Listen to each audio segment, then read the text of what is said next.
안녕하세요. 책 읽고 싶은 남자입니다.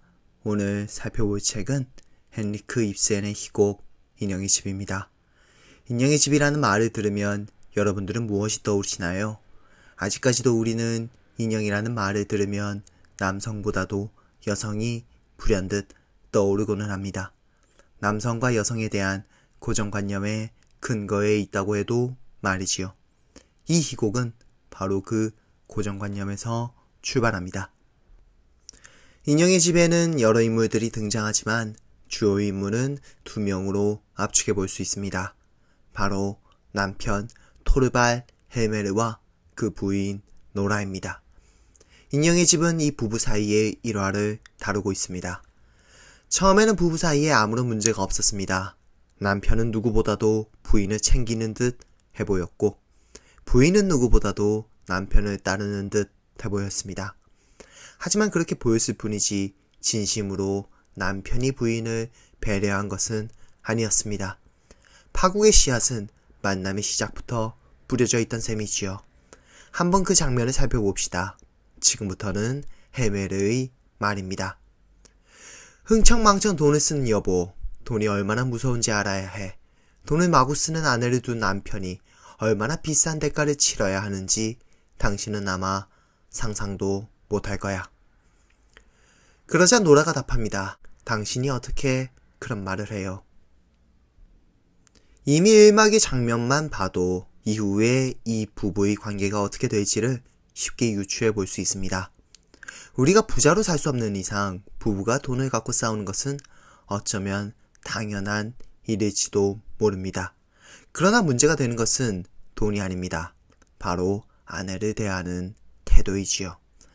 남편 헬메르의 말을 다시 한 번 더 떠올려 봅시다. 헬메르는 말합니다.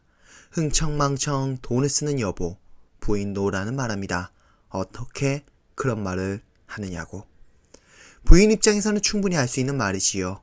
자기 자신만을 위해서 돈을 쓴 것이 아닐 텐데 남편이 사치스러운 소위 된장녀의 일종으로 몰아간다면 억울하지 않을 수 없을 것입니다. 물론 남편 헬메르는 부인 노라를 사랑합니다. 그러나 어디까지나 종달새, 다람쥐라 부를 뿐입니다. 즉, 한 번도 대등한 대상으로 다루지 않습니다. 사랑하지 않아서가 아닙니다. 사랑하는 방식이 잘못된 것입니다.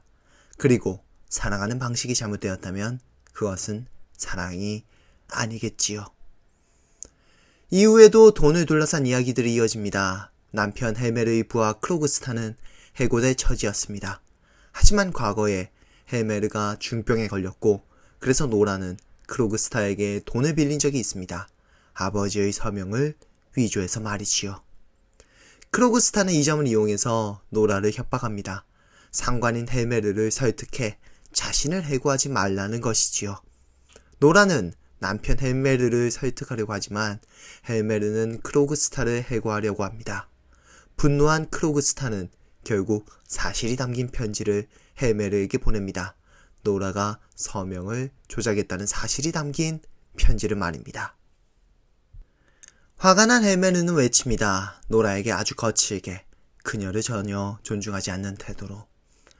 이 한심한 여자야. 당신이 무슨 일을 저질렀는지 알기나 해?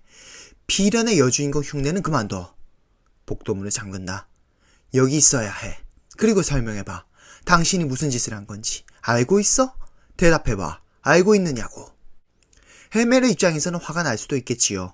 하지만 화내는 태도에서도 그녀를 하나의 인격체로 존중한다고 할 수 있을까요? 남편 헬메르는 그동안 꾸준히 부인 노라를 무시하고 얕잡아 왔습니다. 지금의 태도도 딱히 달라진 것은 없습니다. 자, 여기서 반전이 일어납니다. 크로그스타는 마음을 고쳐먹고 위조된 증거인 차용증을 보냅니다.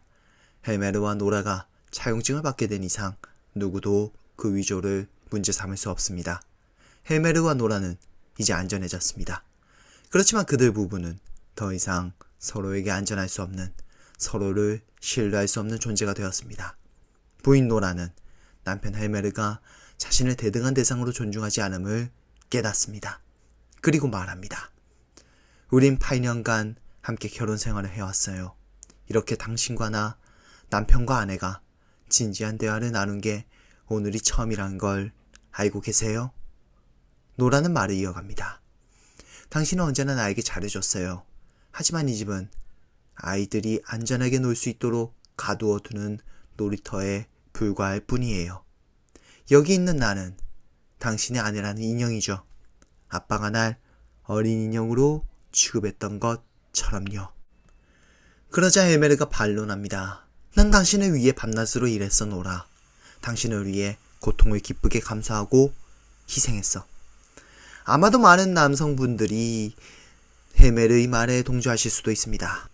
내가 널 위해서 얼마나 열심히 일했는데 네가 어떻게 내게. 그러나 노라가 정말로 원했던 것은 자신을 위해서 일하던 것이 아니었습니다.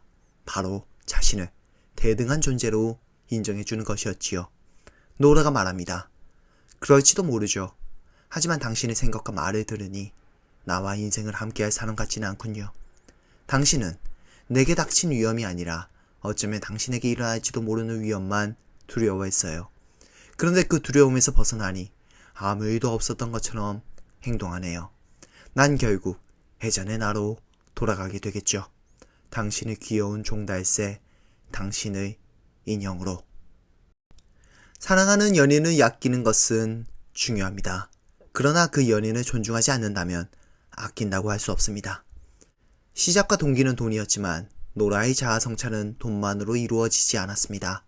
노라는 돈을 둘러싼 싸움을 통해서 남편 헬메르가 자신을 세상도 모르는 철부지이자 자신의 그럴듯한 인형으로 취급하고 있었음을 깨닫게 됩니다. 그렇다면 노라가 할 수 있는 것은 무엇일까요? 노라는 더 이상 종달새이자 인형으로 타인의 손을 빌리려고 하지 않습니다.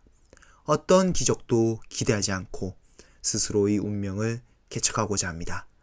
그리고 이제는 남편 헬메르가 기적에 기대는 인형이 됩니다. 노라가 말합니다.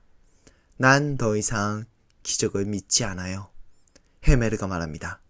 기적이 일어난다면 아래쪽에서 탕 하고 문 닫히는 소리가 들린다.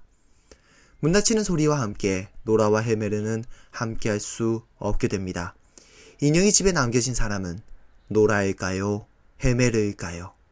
여러분은 어떤 인형이 집에서 남겨지고 계신가요? 인형의 집 리뷰 여기서 마치겠습니다. 오래된 책처럼 낡고 부족한 리뷰 시청해주셔서 감사합니다. 구독과 좋아요는 책을 읽고 나서 책을 읽지 않아도 된다고 느낄 때 해주시기 바랍니다. 감사합니다.